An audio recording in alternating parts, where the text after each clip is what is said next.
I sent money to my parents every month for years, but when my mom said they never got anything, I realized someone in my family was hiding the truth. The first time my mother said it in front of other people, she didn't even lower her voice. "You'll never be as good as your sister." The room went quiet for half a second, just long enough for me to hear the clink of my own coffee cup against the saucer.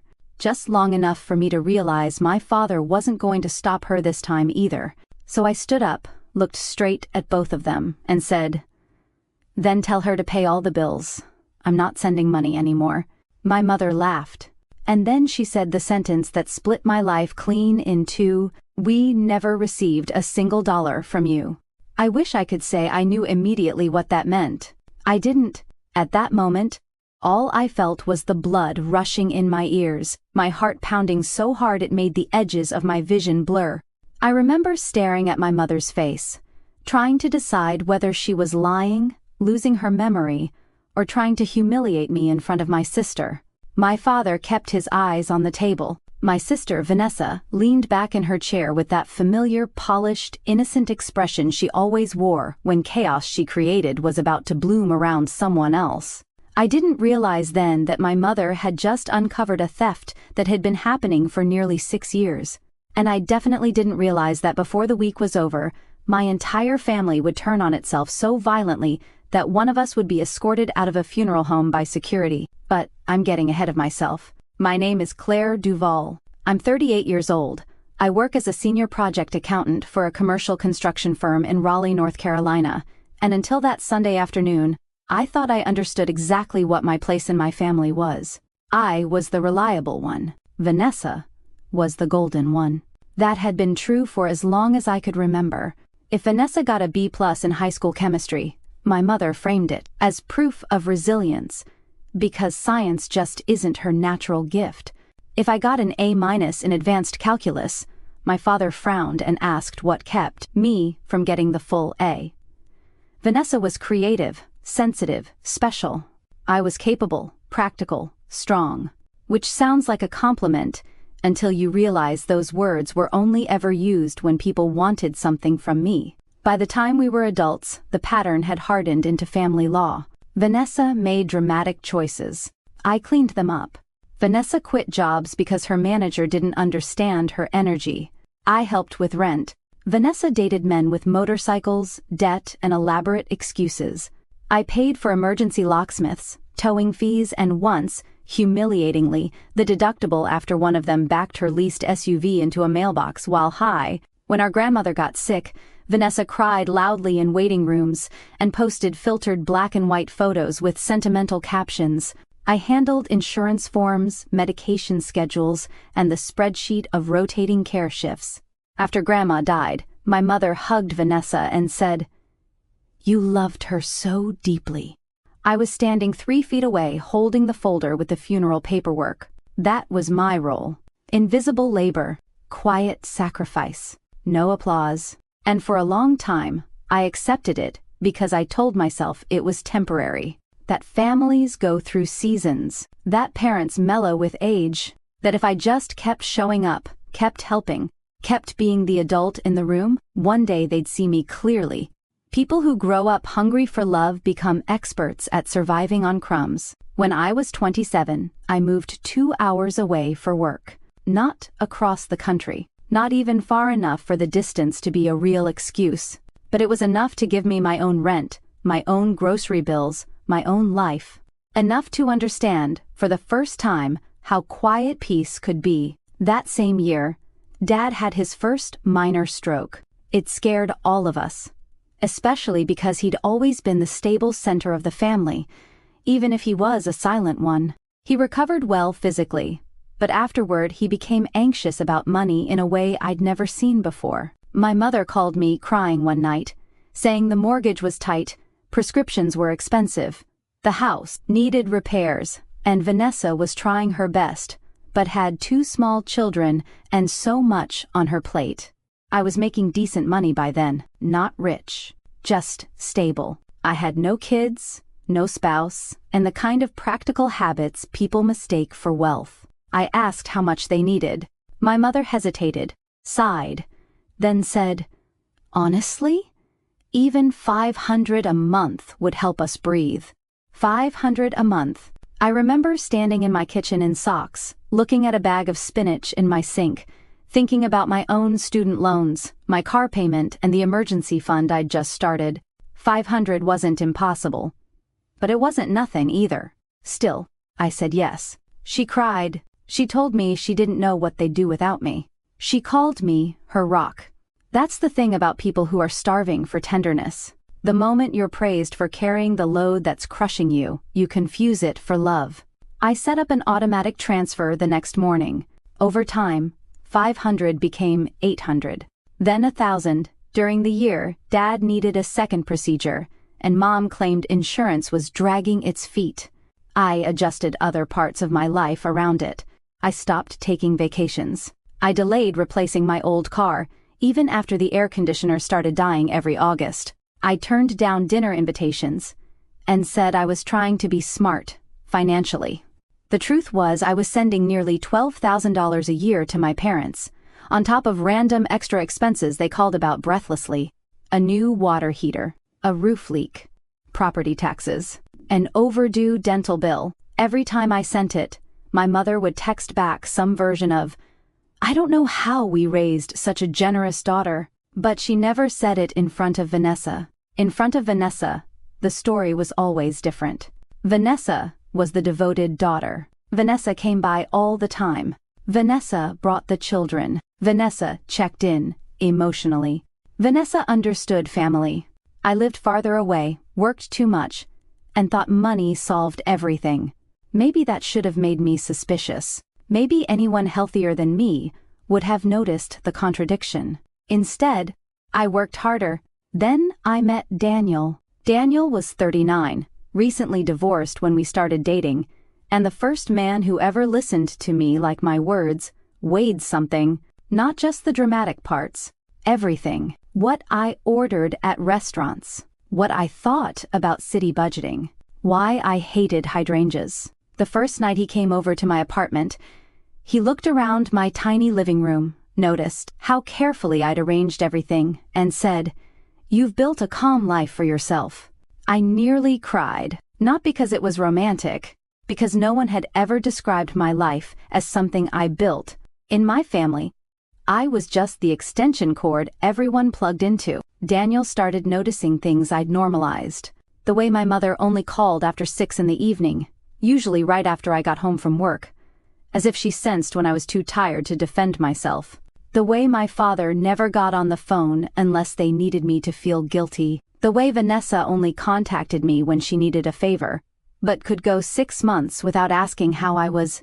The way every family gathering ended with me somehow apologizing. One Saturday, maybe 8 months into our relationship, I was at Daniel's place when my mother called in tears because Dad's blood pressure monitor finally died and they needed a new one that day. I ordered one online and sent it to arrive same day. After I hung up, Daniel asked, "Didn't you just send them $1,000 this month?" "Yes."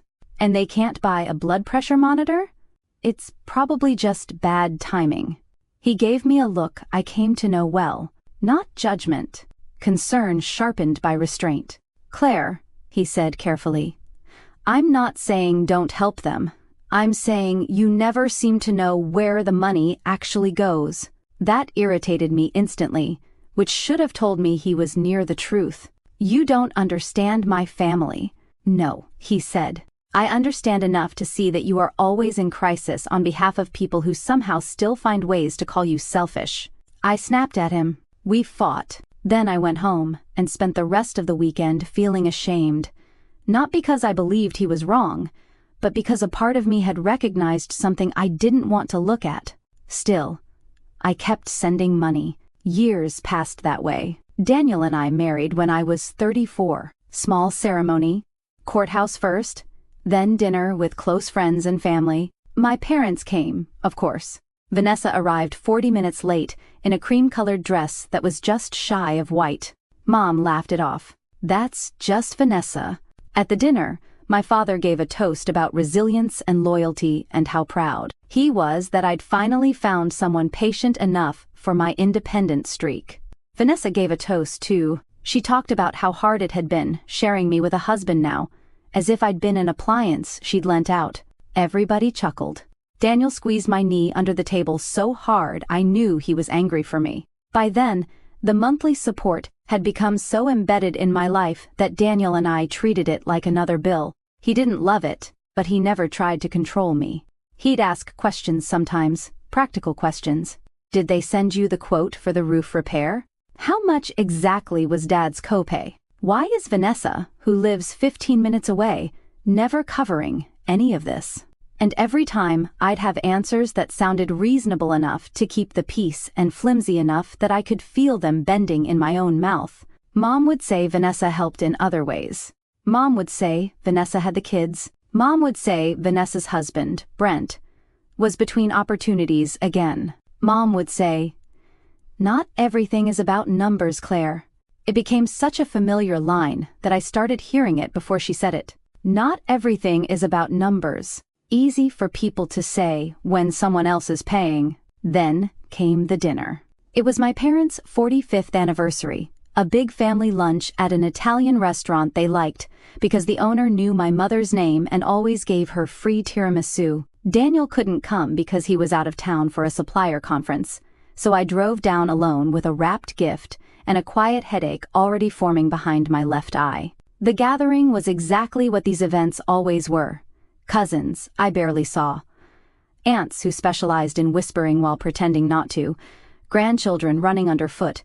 And my mother in the center of it all wearing approval like a crown. Vanessa arrived 20 minutes late, in a fitted emerald dress and large sunglasses despite being indoors, kissed the air near everyone's face, and handed my mother a framed photo collage of the kids. My gift was an envelope with a weekend inn reservation for my parents in Asheville. Paid in full. Guess which one got tears? We hadn't even ordered appetizers before the comparisons started. Vanessa had recently launched some kind of online boutique selling elevated seasonal home pieces, which turned out to be heavily marked up candles, ceramic pumpkins, and throw blankets she sourced from wholesalers. My mother talked about it like Vanessa had founded a tech company. "She's just fearless," Mom said, smiling around the table. "She takes risks. She goes after what she wants." I sipped water. Then my Aunt Lorraine asked me how work was, and before I could answer, Mom said, "Oh, Claire's the same as always. Busy, busy, busy. She thinks if she works hard enough, the world will clap." A few people laughed. I felt my neck go hot. "My job's going well, actually. We closed the Franklin account last month, so—" Vanessa interrupted. "Claire's always been the ambitious one." I could never live to work like that. The way she said it made it sound dirty, hard, grasping, joyless. And because my family had been practicing this choreography all our lives, everyone fell into step. Mom sighed. "Some people are just built for warmth. Some are built for productivity." I set my glass down. I should tell you this. By that point, I had paid for Dad's medication for almost 6 years. I had covered emergency house repairs. I had sent birthday money for both Vanessa's children more than once because Vanessa forgot. I had lent Vanessa $2,000 the year before when Brent lost another job, and when she repaid only $300 of it, my mother told me to let the rest go because family doesn't keep score. So when my mother smiled sweetly and said, "You'll never be as good as your sister," it wasn't just about that sentence. It was about every year that sentence had been implied, and something inside me snapped cleanly, almost quietly. I stood up. The chair legs scraped the floor loud enough to turn heads from nearby tables. "You know what?" I said. "Then tell her to pay all the bills. I'm done. I'm not sending money anymore." My mother blinked at me. Vanessa frowned, still composed. "What are you talking about?" "I'm talking about the mortgage help. Dad's prescriptions, the repairs, the taxes, the random emergencies. If she's so much better, let her do it." It would be nice to say I delivered that speech in a cool, controlled voice. I didn't. My voice shook. Years of humiliation were coming out of me without polish. My father looked up then, startled. "Claire, now isn't the time." "No," I said. "Actually, it's exactly the time." Mom's face changed first to confusion, then offense. What bills? I laughed once, sharp and unbelieving. The bills I've been paying for years. Vanessa's eyebrows lifted. You send Mom and Dad money? The room had gone utterly still. My mother stared at me like I was speaking another language. Then she said, "We never received a single dollar from you." That sentence landed like a dropped tray. Loud, shattering, impossible to ignore. I remember the silence after it more vividly than the words themselves. My Aunt Lorraine actually put her fork down. One of Vanessa's boys asked if he could have more Sprite and got shushed so hard he flinched. I looked at my father. Dad? He seemed confused, too. Not guilty. Genuinely confused. "Claire," he said slowly, "your mother handles the checking account." My stomach dropped, because suddenly, all the texts made sense. Not everything is about numbers. Don't bring your sister into this. We're managing. And under that, like a shape rising beneath water, another memory surfaced. 3 years earlier, Mom had called me saying they were switching banks because of fraud issues, and she'd asked me to route future transfers through Vanessa for a month or two because Vanessa was helping Dad sort paperwork after the stroke. She said it would be easier, simpler, temporary. Temporary became permanent without anyone ever saying so. I had been sending the money to Vanessa's account for years. I turned to my sister so slowly it felt like moving through glue. Vanessa's expression was remarkable. Not panic. Not yet. First came indignation, because that was her instinctive armor. Then, just for a split second, I saw something naked beneath it. Fear. "Claire," she said carefully, "you know I've always helped Mom and Dad. Sometimes funds get mixed with... Did you steal it?" Gasps around the table. Mom made a horrified sound. "Claire." "But I wasn't looking at her. Did you steal the money I sent for them?" Vanessa's chin lifted. "Do not use that word." "Why not? Is there a better one?" She pushed back her chair. "I have covered things for this family that you know nothing about." "Then this should be easy," I said. "Tell them right now how much I sent and where it went." Vanessa looked at my mother, not me. Classic Vanessa. Search for rescue from the authority figure, not accountability from the injured one. Mom, predictably, went into triage mode. "We are not doing this here." "No," I said. "We're doing it exactly here. Because you all had no problem insulting me exactly here." My father rubbed a hand over his mouth. He looked older than I'd ever seen him. "Vanessa," he said, voice low, "answer the question." She crossed her arms. "I'm not being ambushed in a restaurant like some criminal." There it was. Not denial, not surprise. Just outrage at the setting. I felt cold all over. "How much?" I asked again. She said nothing. My mother stood. "That's enough." Something in her tone made the old reflex rise in me. Sit down, be good, apologize, smooth it over. For one dangerous moment, I nearly obeyed it. Then I thought of every transfer confirmation. Every night I'd reheated leftovers instead of going out. Every hour of overtime. Every time Daniel had asked if I was sure. Every time my mother called Vanessa generous while I funded the life they were praising her for. I picked up my purse. "You have 24 hours, I said, looking at Vanessa. "Then I start pulling statements." Vanessa scoffed. "Oh, please. Be as dramatic as you want." I leaned in just enough for only our table to hear me. "I'm done protecting you from the consequences of your own life." Then I walked out. In the parking lot, my hands shook so badly I couldn't unlock my car on the first try. I sat behind the wheel for 10 minutes without starting the engine. My phone buzzed 3 times in a row. First from Mom, then Vanessa, then Mom again. I ignored all of them and called Daniel. He picked up on the second ring. "Hey. You okay?" "No," I said, and my voice cracked on the single syllable. He went quiet in that alert way he had when something serious happened. "Talk to me." So I did. I told him everything in one breathless, disbelieving rush. The comparison, my outburst, my mother's sentence, The transfers to Vanessa's account. The look on her face. Daniel didn't speak for several seconds. Then he said, very evenly, "Come home. Do not answer any of them yet. We're pulling every record tonight." It sounds like a small word. It isn't. Sometimes it's the difference between drowning and being dragged back to shore. By the time I got home, Daniel had already opened his laptop at the dining table. He had legal pads out, pens lined up, and that calm, concentrated expression that always made me feel like chaos could still be organized. "Sit," he said gently. For the next 4 hours, we went through 6 years of statements. At first it was mechanical. Search email confirmations, cross-reference bank transfers, copy dates and amounts, build a spreadsheet. But as the numbers grew, so did the horror.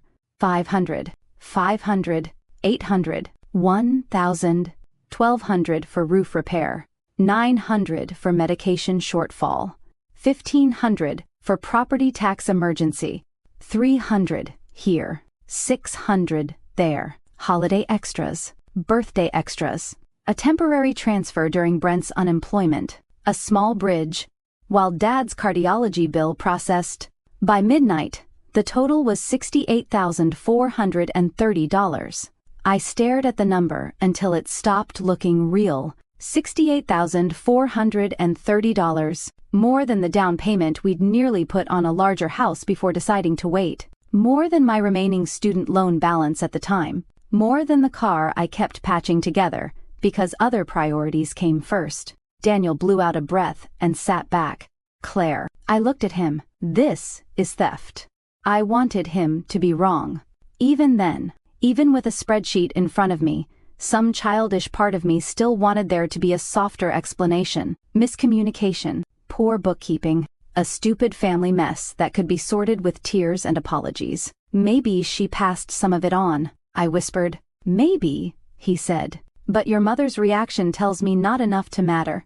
My phone had 31 unread messages by then. "Mom, I don't know why you did that today." "Mom, your father's blood pressure is through the roof."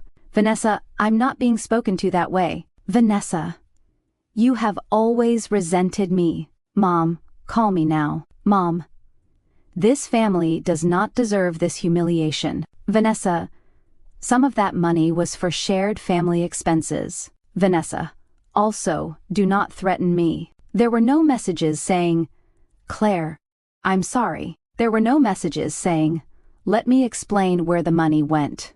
There were no messages saying, "We had no idea." Just anger that I had exposed something. Daniel read over my shoulder and said, "That tells you everything." At 12:18 a.m., my father finally texted, "Dad, I did not know. Please call me tomorrow before you call anyone else." That was the message that broke me, because it was the first honest sentence of the day. I cried so hard, I had to press both palms to my eyes. Daniel came around the table and held me while I shook. I cried for the money, yes, but more than that for the years. For how desperately I had tried to buy my way into being valued. For how eagerly I had believed praise sent by text but never given in public. For how thoroughly I had trained myself to accept less. At some point, I pulled back and asked the question I'd been avoiding. "Do you think Mom knew?" Daniel didn't answer immediately. "I think," he said carefully, "your mother knew less than Vanessa, and more than she wants to admit." The next morning, I called my father first. He sounded hoarse, old, deflated. "Your mother's at church," he said. It was Monday. My mother only went to church on Mondays when she wanted sympathy without interruption. "I need you to tell me the truth," I said. He was quiet a moment. Then, "About 3 years ago, your mother said Vanessa would help manage some things because of the trouble I was having after the stroke. I let her. I didn't want to keep up with online statements and passwords and all that. Your mother said it was under control. Did you ever ask where my money was coming from?" "I assumed it went into the household account." "You assumed." His voice thinned. "I know." That answer made me angrier than a lie might have. Because my father's lifelong sin wasn't cruelty. It was abdication. He gave away the power to protect people, then acted shocked when no one had. "I'm sending you the spreadsheet," I said. "I want you to look at it before I talk to Mom or Vanessa." He exhaled shakily. "All right." Then he said something that stunned me. "Claire, your mother told people Vanessa had been helping us." I closed my eyes. "I know." "No," he said. "I mean, she told the neighbors, my brother, people from church, anyone who asked." That settled something ugly inside me. If Mom didn't know every dollar, she knew enough to build a public narrative on top of it. She had been spending my money while giving Vanessa my credit. Maybe she hadn't considered that theft because the money still benefited the family somehow. Maybe she'd justified it as keeping peace. Maybe she simply preferred the prettier story. Either way, the truth had become optional to her as long as the image held. An hour later, Mom called. She didn't start with apology either. "Your father didn't sleep all night." "Neither did I almost said. Instead, "How much did you know?" That is not how you speak to your mother. The old script. Straight to authority, bypassing accountability. "I'm not doing this," I said. "How much did you know?" She huffed. "I knew Vanessa helped us process transfers when you offered." I did not scrutinize the mechanics of it because I trusted both my daughters. "Did you know she was keeping the money?" "Claire, don't use inflammatory language." "So that's a yes." "It is not a yes. It is a refusal to let you turn this into a police drama." I laughed in disbelief. $68,000 is already a police drama. She went silent. That number had landed. When she spoke again, her voice had softened, which with my mother was often more dangerous than yelling. "Families do not survive by punishing each other. No. They survive by not stealing from each other. You have no idea what Vanessa has been dealing with." "There it is," I said softly. "What?" "The defense." "Right on cue. Because there are things you don't understand." "Then tell me. Explain $68,000. She hesitated long enough that I knew whatever came next would be constructed, not remembered. Brent had setbacks. The children needed stability. Sometimes Vanessa borrowed with every intention of replacing it. I actually felt dizzy. Borrowed. Without telling me. "While you all let me believe I was supporting you?" Mom's voice sharpened. That money was still in the family. That sentence changed everything. I sat up straighter. Daniel, across the table pretending not to listen, while absolutely listening, looked at me and knew from my face that something irreversible had just happened. "In the family," I repeated. "Yes," Mom said, as if she'd found the sensible point. "You act as though she bought yachts. She was trying to keep her household afloat. With money I sent for you. We all make sacrifices." "No," I said quietly. "I made sacrifices. You made excuses." She gasped, like I'd slapped her. Then she cried. My mother's tears once controlled every room she entered. Growing up, they were weather. When she cried, everything stopped and reorganized around her hurt. For years that worked on me too. "Not that day. I want the full account history," I said. "And I want it today." She sniffed. "I can't just demand that from Vanessa. Then I will." Before she could answer, I hung up. That afternoon, Vanessa called 6 times. I didn't pick up. Then she sent a long text. "You are blowing this out of proportion. Mom and Dad have benefited from plenty I've done that can't be measured in transfers. Childcare, groceries, emotional labor. You've always thought writing checks made you superior. I used some funds when things were tight, yes. But it was never malicious. I fully intended to make it right when the boutique scaled. Now you've humiliated everyone and made Dad sick. I hope you're proud of yourself." I read it twice. Then, a third time. Because manipulation that practiced is almost elegant. It takes your injury, drains it of detail, and hands it back to you as selfishness. Daniel took the phone from me. "Don't answer yet," he said. "I want to tear her apart." "You will. Better when it matters." That evening, my father called again. He sounded worse. "Your mother wants to handle this privately." Of course she did. And you? A long pause. I want the truth. Then get in the car and come here, I said. Without Mom. Without Vanessa. He did. That, more than anything, told me how serious this had become. My father never defied my mother in ordinary circumstances. But at 7:30 that night, he pulled into our driveway alone, shoulders caved in, carrying a manila folder and looking like he'd aged 10 years in a day. I made coffee. Daniel sat with us for the first 20 minutes, just enough to anchor the conversation, then excused himself to the den to give us privacy while staying close. Dad opened the folder. Inside were old paper statements, property tax notices, medical bills, and a few handwritten notes in Mom's looping script. He placed them on the table carefully, like evidence in a case neither of us wanted. I found these in the desk, he said. Your mother keeps saying Vanessa always planned to settle things. Settle them with what? He didn't answer. I took a breath. Dad, I need you to be honest with me, even if it makes you look bad.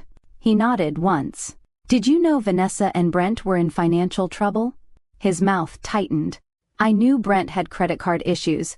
I didn't know how bad. How bad was it? He rubbed his forehead. 2 years ago, there was talk of bankruptcy. I stared at him. And no one thought to mention that while routing my money through her account? He closed his eyes briefly. Your mother said it would shame Vanessa unnecessarily. That was my mother's philosophy in one sentence. Shame must be prevented for the favored child, even if truth has to be strangled to do it. We spent 3 hours going through everything Dad brought. It became clear fast that my parents had not received most of the major transfers I'd sent. Some utility bills had been paid late. Dad's prescription receipts showed gaps that lined up with the exact months I'd sent emergency help. The roof estimate Mom had quoted me was real, but the contractor invoice was never fully paid until much later, using money from Dad's small retirement distribution, which meant my mother had asked me for funds in my father's name, accepted them through Vanessa, then let the household struggle anyway while the money disappeared into my sister's life. At one point, Dad put both hands over his face and said, I don't understand how it got this far. I did, because one person lies, one person looks away, and one person keeps sacrificing because she's terrified that saying no will make her unlovable. That's how. Before Dad left, I asked him one more question. If I hadn't spoken up at dinner, would anyone have ever told me? He looked at me for so long that his silence became the answer. The next 48 hours were war. Mom called every relative likely to hear my version first. I know because by Tuesday evening I'd received messages from 2 aunts, a cousin, and even my mother's friend Patricia from church, all with variations of the same poisonous script. Families shouldn't air private matters. Vanessa is under enormous pressure. Your mother is heartbroken. Maybe there's been a misunderstanding. One aunt even wrote, your sister says some of the money was basically a gift. Basically, a gift. That phrase made me laugh so hard I scared myself.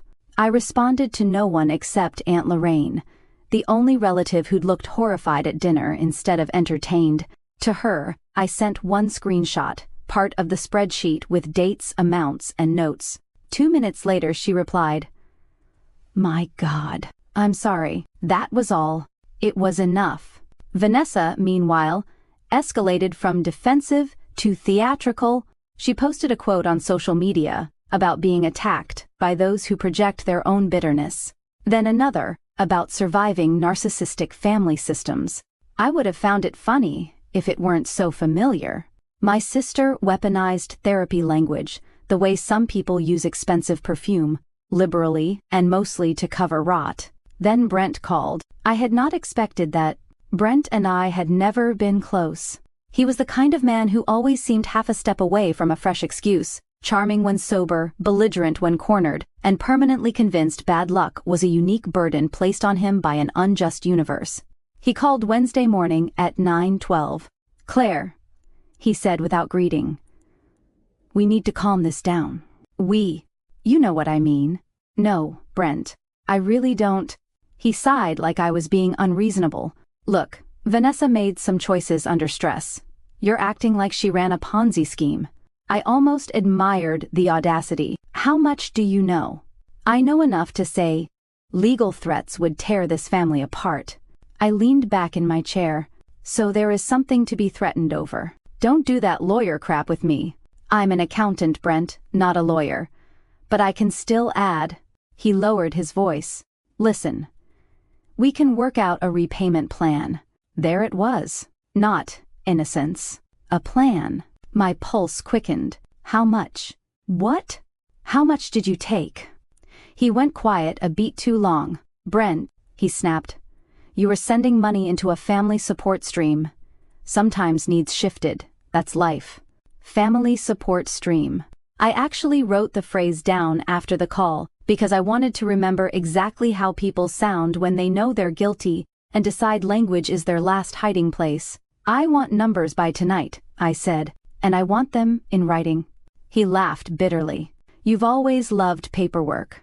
"Yes," I said. "It makes lying harder." Then I hung up. That night, Daniel and I met with a lawyer friend of his named Melissa. Not to file anything yet, just to understand options. She listened quietly while I walked her through the timeline, asked for documentation, and flipped through the printed spreadsheet with the stillness of someone reading bad but unsurprising news.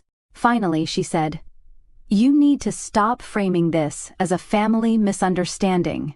It may be emotionally complicated, but financially it's straightforward."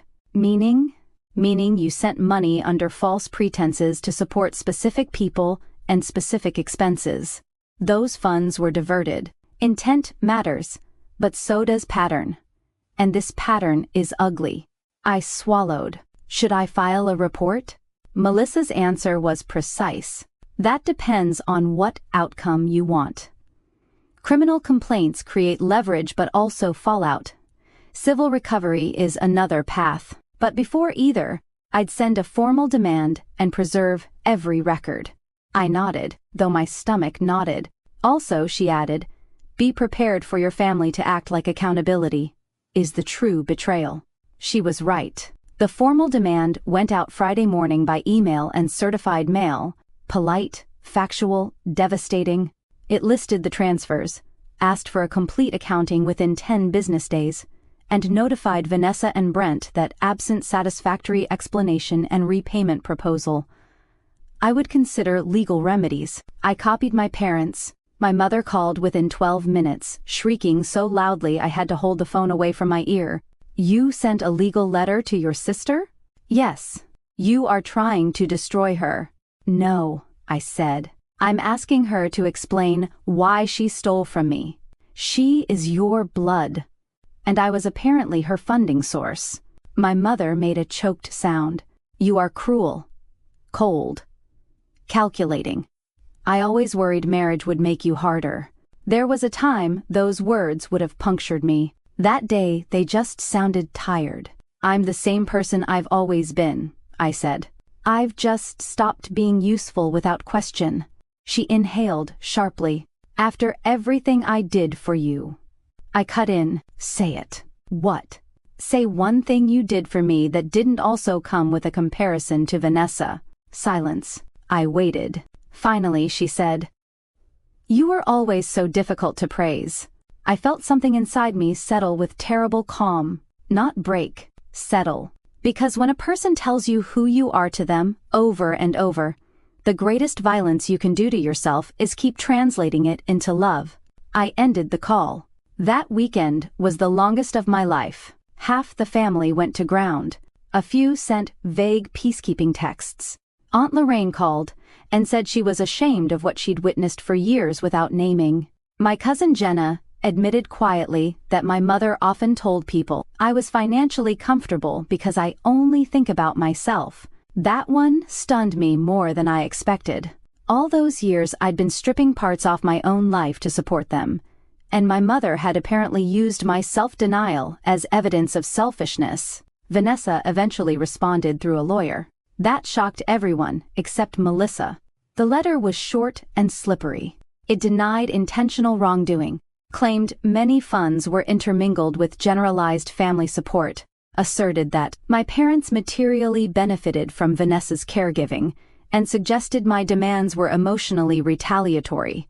No numbers, no accounting, just posture. Melissa smiled without humor when she read it. This is what people send when the facts are bad. Then came the second twist. On Monday afternoon, my father called and asked if he could come over again. His voice was strange, hushed, and urgent. When he arrived, he looked furious in a way I'd never seen before. He had found something. A credit card statement. Not his, Vanessa's. He'd discovered it accidentally because it was mailed to my parents' house. One of several cards Vanessa apparently had routed there over the years. My mother had always called the occasional letters old address clutter. On the statement were charges that lined up, almost mockingly, with months I remembered sending emergency help. A resort spa in Florida, designer children's clothes, a furniture boutique, a luxury beauty clinic, weekend dining tabs that made me blink. Not one yacht, as my mother had said, just 1,000 tiny luxuries purchased by a woman who claimed my money was helping the family survive. There was also a down payment to something labeled 5 Rain Studio LLC, or boutique. My emergency transfers had helped launch Vanessa's business. I looked at the statement, then at my father. Mom knew? He stared at the floor. She knew Vanessa was trying to build something. With my money. His jaw tightened. Your mother said it was all temporary, until the business succeeded. I laughed once, without joy. So she did know. He said nothing. Then, very quietly, I should have stopped this years ago. It was the first, truly responsible thing I'd ever heard my father say. I expected that revelation to make me explode. Instead, I became colder, clearer. The next step was no longer about confusion. It was about evidence. Melissa sent a second letter requesting preservation of financial records, and specifically referencing potential misuse of funds for personal and business expenses. That got a reaction. 2 hours later, Brent appeared at our house, unannounced. He banged on the front door hard enough to make me jump. Daniel got there before I did, and opened it only partway. Brent was flushed, sweating, furious. We need to talk. Daniel didn't move. You can email. This is family. Daniel's voice stayed flat. Then, maybe family shouldn't show up pounding on doors. I stepped into view behind him. What do you want? Brent looked from Daniel to me, and chose me. Probably because he assumed I was still the softer target. You're ruining my wife over accounting technicalities. Accounting technicalities. You sent support money. Support got used. For spa weekends? His face flickered. He hadn't known about that statement. Good. You don't know what you're talking about, he said. I know enough. He pointed at me. You always hated seeing Vanessa have anything. That was so absurd I almost smiled. I practically paid for what she had. His eyes darted, recalculating. That's when Daniel stepped fully outside and closed the door behind him, leaving Brent on the porch and me just inside the sidelights, where I could still hear. I'm going to say this once, Daniel said. You are not going to intimidate my wife on my property. Brent puffed up. Mind your business. My wife is my business. There was a beat of silence. Then Daniel added, quieter, and somehow more dangerous. The next time you come here uninvited, I call the police before I open the door. Brent muttered something ugly and stomped back to his truck. When Daniel came inside, my legs were shaking. He took my face in both hands. You are safe. I nodded. But the truth was I didn't feel safe. Not because Brent frightened me physically, though he did, because when family secrets come into light, people become strangers fast. The roles crack. Desperation shows through. You stop knowing what version of someone is coming to your door. A week later, Melissa filed. I won't pretend I felt triumphant signing the papers. I felt nauseated, sad, angry, embarrassed, childish even. Some old, humiliated version of me kept whispering, see? This is why they called you cold. You'll always be the hard one. But another voice, newer and steadier, answered, hard is not the same as wrong. Once the filing became real, the family split openly. Aunt Lorraine and cousin Jenna supported me quietly. Dad, to my astonishment, gave a statement to Melissa confirming that he believed funds intended for household support had been redirected without his knowledge. My mother called that betrayal. My father called it the truth. It was the worst fight of their marriage, and I know because one night he slept in his car at a rest area before driving to a motel, rather than go back into the house. Vanessa posted less after that. Interesting, isn't it? Public confidence shrinks when private discovery gains paper. There were depositions, bank subpoenas, more records than I knew what to do with. And with every new document, the picture sharpened. Vanessa had used my transfers as padding for a chronically unstable life. Some money went to groceries, yes, some to childcare. Some probably even to things my parents indirectly benefited from. But enormous portions went to covering Brent's gambling losses, late car payments, boutique inventory, salon appointments, vacations spun as mental health breaks, and card minimums that kept the whole glittering disaster from collapsing too early. Worst of all, there were text exchanges between Vanessa and my mother that surfaced during discovery. I'll never forget reading them. Vanessa, she sent 1,200. Can I keep 700 and move 500 to you? Mom, we need more for the water heater. Vanessa, I can't. Brent bounced something again. I'll make it up next month. Mom, fine. But don't mention amounts to your father. Another one. Months later. Mom, Claire, asking if taxes got paid. Vanessa, tell her yes. I'm handling it. Mom, she's getting suspicious. Vanessa, then stop making her feel noble every time she sends money. Mom, easy for you to say. I sat in Melissa's office, holding those printouts so tightly they crumpled. There it was, not just theft, not just favoritism, coordination. My mother had known, maybe not every dollar, every month, but enough, more than enough.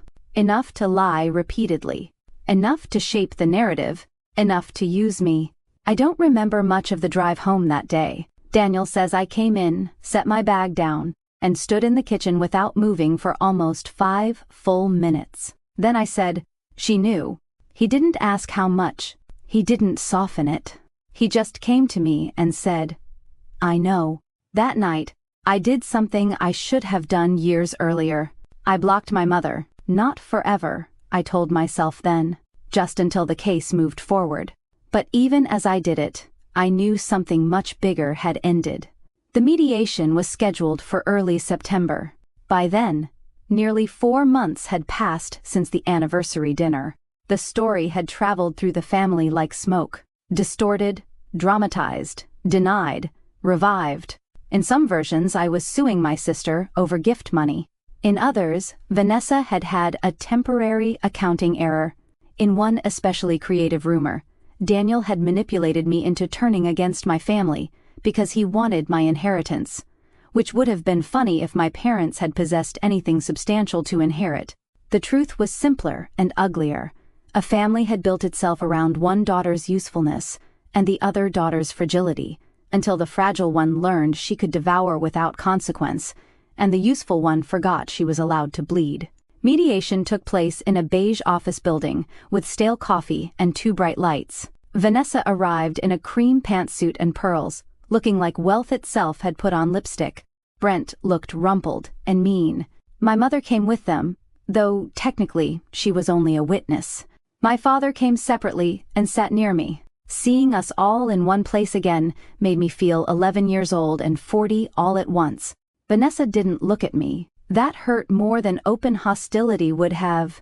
When the sessions began, the numbers did what numbers do. They stripped emotion of camouflage. The records were worse than Vanessa's lawyer had hoped, and better than mine had feared. There was no clean way to explain years of diversion, false pretenses, and personal spending patterns that overlapped suspiciously with my transfers. After 6 exhausting hours, Vanessa agreed to a structured repayment, partial liquidation of boutique inventory, and transfer of ownership of certain business assets into a recovery arrangement. It didn't cover everything. It never could. Money has edges. betrayal seeps. But that wasn't the real payoff. The real payoff came during a break, in the hallway outside the conference rooms. My mother cornered me by the vending machines. Even then, even after documents, statements, and legal reality had shredded her favorite story, she opened with outrage. "You have humiliated this family beyond repair." I turned slowly to face her. For once, no restaurant, no relatives, no audience to manage, just fluorescent lights and the stink of stale chips. "You did that," I said. Her face hardened. "I was protecting all of you." "No. You were protecting the version of reality that let you keep loving Vanessa the way you wanted to." She recoiled. "How dare you? How dare I?" "Mom, I sent you money for years. I believed you. I believed you needed help, and while I worked overtime and postponed my own life, you let her use me." Tears sprang to her eyes, sudden and practiced. "You always make me the villain." I laughed, exhausted. "No. I spent my whole life making excuses so you wouldn't be one." That landed. She actually stepped back. Then she whispered the truest thing she ever said to me. "You were easier." I stared at her. She kept going, as if some dam had finally cracked, and she no longer knew how to stop. "You were always easier." Vanessa needed more. She broke faster, she hurt louder. You kept going. You were capable. You could survive things. You thought I'd survive being used too." Her mouth trembled, and there it was. No denial, no noble spin, just the brutal selfish arithmetic of a parent who sacrifices the stronger child because she assumes strength is endless. I wanted to scream at her. I wanted to collapse. Instead, I just nodded once. "Thank you," I said. She looked confused. For what? For finally saying it plainly. Then I walked back into the mediation room and left her in the hallway alone. You would think that would be the emotional climax. It wasn't. 3 weeks later, my grandmother's sister, Aunt Eloise, the last of that generation, passed away. She had been 92, sharp-tongued, observant, and one of the only older relatives who'd ever looked at me with something like recognition. She wasn't close enough to rewrite my childhood, but she had a way of pressing folded cash into my palm when I was young and saying, "Don't let them make a workhorse out of you." At the time, I thought she meant chores. The visitation was held on a Thursday evening at a funeral home in Durham. I considered not going. Melissa had advised minimizing contact. Daniel would have supported staying home. But Aunt Eloise mattered to me. And I refused to let family dysfunction exile me from one more room. So I went. Daniel came too. The air inside the funeral home smelled like lilies and carpet cleaner. Soft organ music played from hidden speakers. Relatives clustered in dark clothes and hushed voices. I saw my mother across the room immediately. She saw me too, then looked away. Vanessa arrived 20 minutes later. She wasn't supposed to. At least, not according to her own previous dramatic declarations about how I had weaponized grief and family. But narcissists hate seating a stage, and funerals are stages soaked in moral theater. She came in black, elegant, pale, a picture of wounded dignity, and within minutes, she started whispering. I could see it happening, little huddles, tilts of the head, sympathy faces. 2 people glanced at me with the tense curiosity of those already fed a story. Daniel noticed too. "Stay with me," he murmured. I intended to. Then Cousin Jenna slipped over and said quietly, "She's telling people you forged some of the records." I turned so fast my heel skidded slightly on the polished floor. "What?" Jenna looked furious. She said the lawsuit forced her into settlement because you and your husband manipulated Dad. For a second, the room seemed to narrow. The flowers, the music, the murmuring, all of it receded behind a single clean fact. Even now, even here, she needed to preserve herself by erasing reality. I should have ignored it. I didn't. I walked straight across the room. Vanessa saw me coming and lifted her chin, already assuming whatever happened next could be styled into another performance where she was the graceful victim and I the savage aggressor. What exactly did you tell them? I asked. A hush spread in ripples around us. Funerals make gossip travel faster because everyone is already pretending not to watch. Vanessa gave me a sad little smile. This is not the place. It wasn't the place when you were lying 2 minutes ago either. My mother appeared at Vanessa's side, as if summoned by instinct. Claire, that single word held decades of warning. It no longer worked. No, I said, still looking at Vanessa. Say it here. Say that I forged records. Say Dad lied. Say the bank statements were fake. Vanessa's eyes glittered. I said, you've turned a private misunderstanding into public punishment. You stole from me. Enough. My mother snapped. Several heads turned fully now. I heard Daniel behind me, close enough to intervene if needed. Then Vanessa did something extraordinary. She smiled, not sadly, not nervously, triumphantly, and she said, in a voice low but audible enough, "You always needed an audience before you felt important." I looked at her for one long second. Then I reached into my bag, pulled out a copy of the mediation summary I had brought because Melissa told me to keep documents on hand, and held it up. "You signed this," I said, 3 weeks ago." Her face drained. My mother hissed, "Put that away." No.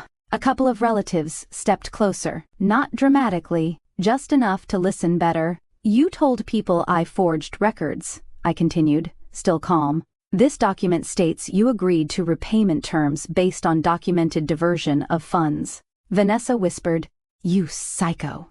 I almost smiled. And there's the accountability language again. What happened next changed everything. My mother grabbed for the paper, not at me, at the paper. Pure instinct. Destroy the evidence, preserve the illusion. Daniel moved between us fast, but not fast enough to stop the scene from becoming exactly what my mother had always feared. Visible, her hand caught the page, tore the corner, and someone gasped. The funeral director, a neat man in a gray suit, appeared almost instantly with the kind of calm face professionals wear when rich or unstable families start turning grief into spectacle. "Ladies," he said quietly, "I need to ask you to lower your voices." Vanessa, unbelievably, pointed at me. "She's harassing us." I held up the torn document. She tried to snatch evidence out of my hand. The director's face remained neutral, but he looked at the page, then at my mother's outstretched fingers, and came to the obvious conclusion. "Ma'am," he said to my mother, "I need you to step away." My mother stared at him in disbelief. No one had ever publicly corrected her. Not really. Not in a room where she couldn't reclaim moral authority through tears and family rank. "This is my aunt's visitation," she said, "and I'm responsible for maintaining order," he replied. "Please step back."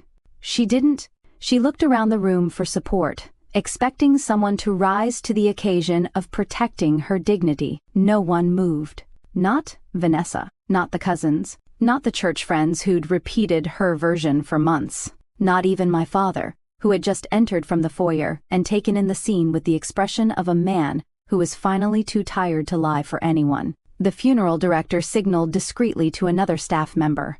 Security, apparently, was on site because high-emotion gatherings sometimes went sideways. That is how my mother, the same woman who spent decades curating the image of a respectable, admired family matriarch, ended up being escorted away from the front receiving area of her own aunt's visitation, while half the extended family watched in silence. She wasn't dragged. It wasn't theatrical. In some ways that made it worse. It was orderly, professional, undeniable. Reality, at last, without varnish. Vanessa followed her out, hissing at everyone that we should be ashamed. My father stayed. He came to me slowly. "You shouldn't have had to do that here," he said. "No," I replied. "I shouldn't have had to do any of it anywhere." He nodded, eyes wet. We stood in silence for a moment beside Aunt Eloise's casket. Her face looked peaceful in the strange, waxy way funeral peace never quite resembles the living. I thought of her little folded bills, her warning, the years I'd misunderstood. Then my father said, "I'm leaving your mother." I turned to him sharply. He looked almost embarrassed by the truth. "I've been staying in motels half the week. I signed a lease this morning." That was the third twist, and in some ways the saddest. Not because their marriage was worth saving, because I realized how many years he had also spent inside the same system, just with a different flavor of cowardice. He had chosen peace over truth until there was no peace left to choose. I didn't congratulate him. I just said, "I hope you mean it." "I do," and he did. The months after that were quieter than I expected, and lonelier than I thought possible. When you spend your whole life in a family role, even a painful one, losing it feels like vertigo. I had spent decades being the helper, the workhorse, the tolerated practical daughter. Once I stopped, the silence where those demands used to be felt unnatural. Some mornings I still half expected a manipulative text about a bill or crisis. Sometimes my hand reached for my phone before my mind caught up. Repayment began slowly. Not enough. Not elegant, but legally enforceable. Vanessa sold much of the boutique inventory. Brent took a job with his brother-in-law's logistics company after his own options narrowed. They downsized out of the house they'd been pretending they could afford. My mother moved in with Vanessa for a while, which from everything cousin Jenna later told me, was a special kind of hell none of them had anticipated. It turns out the golden child glows less brightly when there's no invisible sister bankrolling the wattage. Dad moved into a small one-bedroom apartment near a lake path and started learning how to handle his own banking.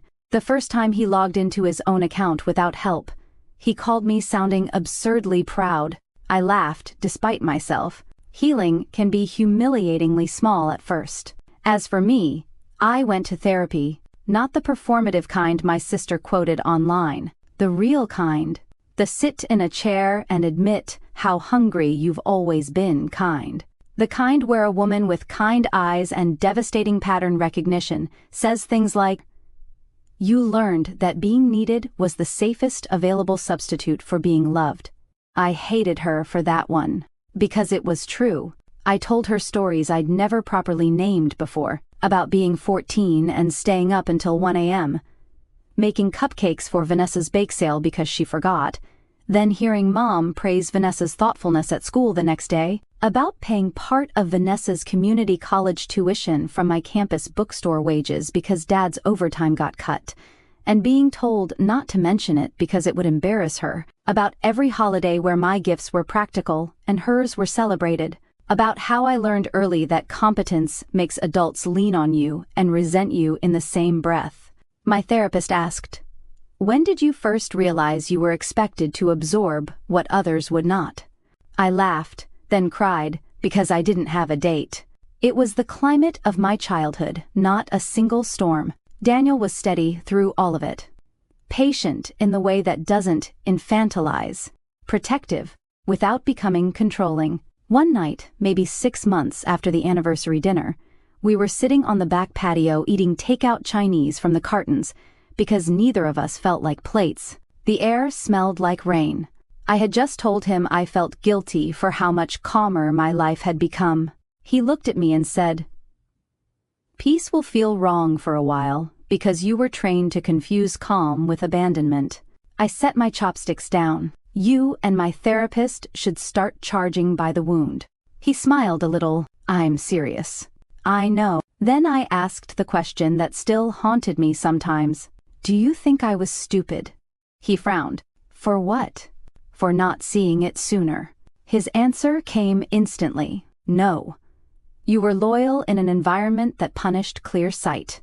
I think about that sentence a lot, because people love to ask why victims don't notice sooner, why scapegoats keep giving, why the practical child stays practical long after the arrangement turns cruel. But family systems are not scams built overnight.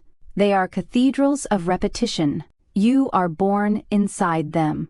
By the time you're old enough to question the stained glass, you've already been taught it's sacred. The first holiday I skipped was Thanksgiving. My mother sent one email from a new address because I'd blocked the old ones. Subject line, "Families belong together." The body was 3 paragraphs of martyrdom, selective memory, and one line that nearly made me choke on my coffee. No mother is perfect, but I hope one day you remember all the love behind my mistakes." I didn't reply. Instead, Daniel and I rented a cabin 2 hours west with a fireplace, bad cell service, and a deck overlooking a river that made everything in my body unclench. We bought too much food, forgot cranberry sauce, and spent half of Thanksgiving afternoon hiking in old boots through cold air so clean it felt medicinal. That evening, as the light turned blue over the trees, Daniel handed me a mug of tea and asked, "What does freedom feel like today?" I thought about it. "Quiet," I said, "a little sad. Very expensive. Completely worth it." He raised his mug. "To expensive freedom." I clinked mine against it. To expensive freedom.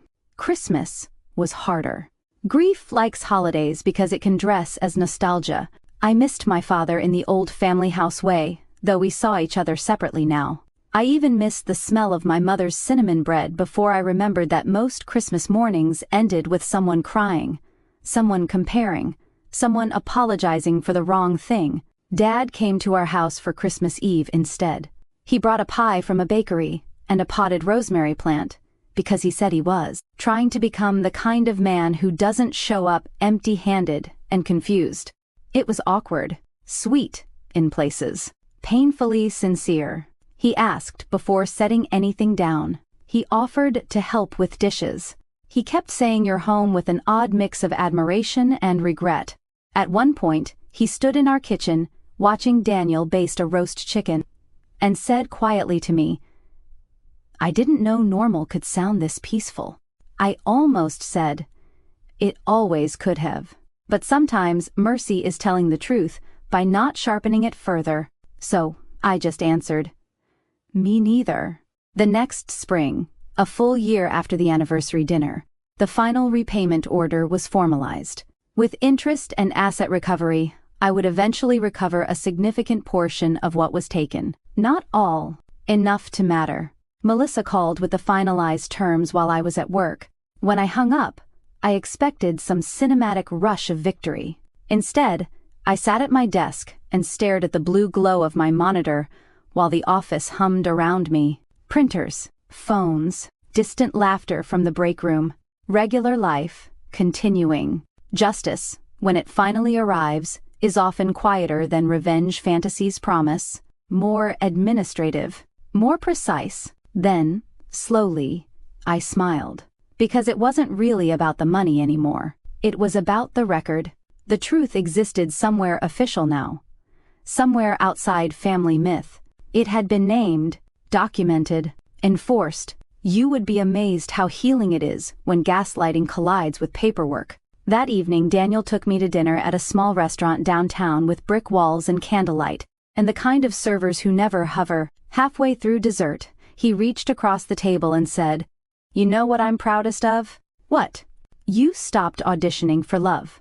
I laughed softly, then felt tears surprise me, because that was exactly it. For most of my life, I had performed usefulness, in hopes of eventually being chosen.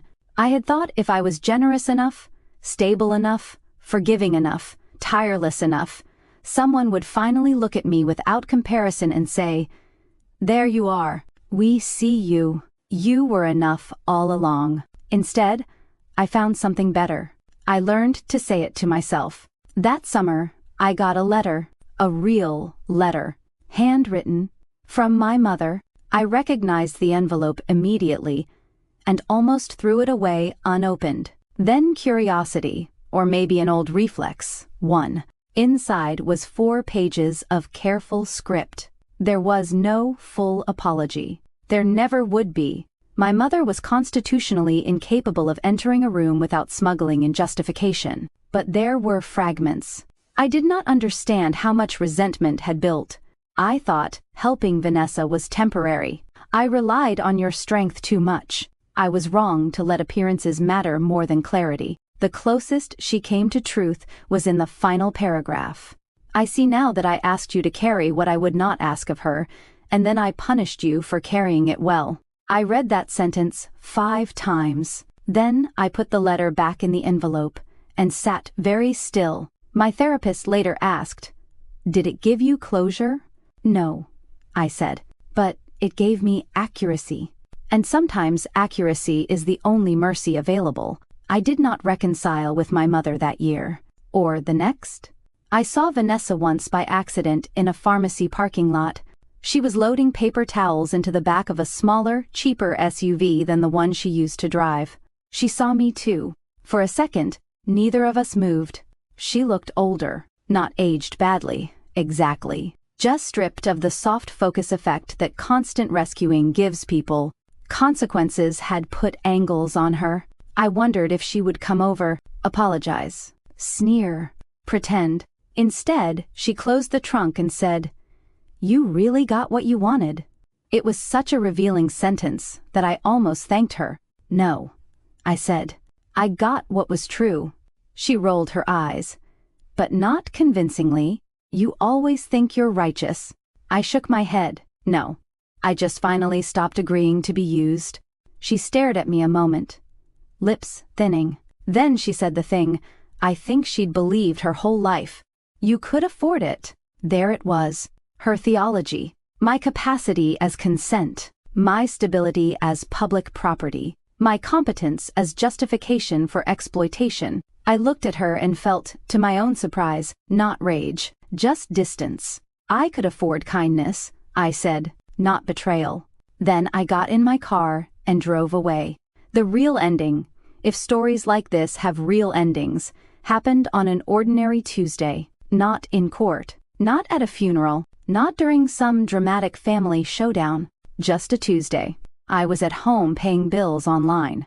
Electric, water, mortgage, contributions to savings, the small, predictable architecture of adult life. Daniel was upstairs on a work call. Rain ticked softly against the windows. When I clicked submit on the last payment, I sat back and laughed. A year earlier, paying bills had been tangled up with resentment, secrecy, and fear. Now, it was just math. Honest math. My household. My choices. My peace. My phone buzzed. For one ridiculous second, old dread flashed through me. Then I looked. It was a text from Dad. "Walked 2 miles today. Didn't get lost. Proud of myself." I smiled and typed back, "As you should be." A minute later, another text came in, this one from an unknown number. I almost ignored it. Then I opened it. It was my mother, just one line. "I hope you are well. No guilt. No demand. No performance." Maybe it was progress. Maybe it was loneliness. Maybe both. I stared at the message for a long time. Then I set the phone down without answering and looked around my kitchen. The bowl of lemons on the counter. The mail stacked neatly. The rain. The quiet. The life I had finally stopped apologizing for. That was the moment I understood something I wish I'd known 20 years earlier. Justice is not always making them suffer the way you suffered. Sometimes justice is this.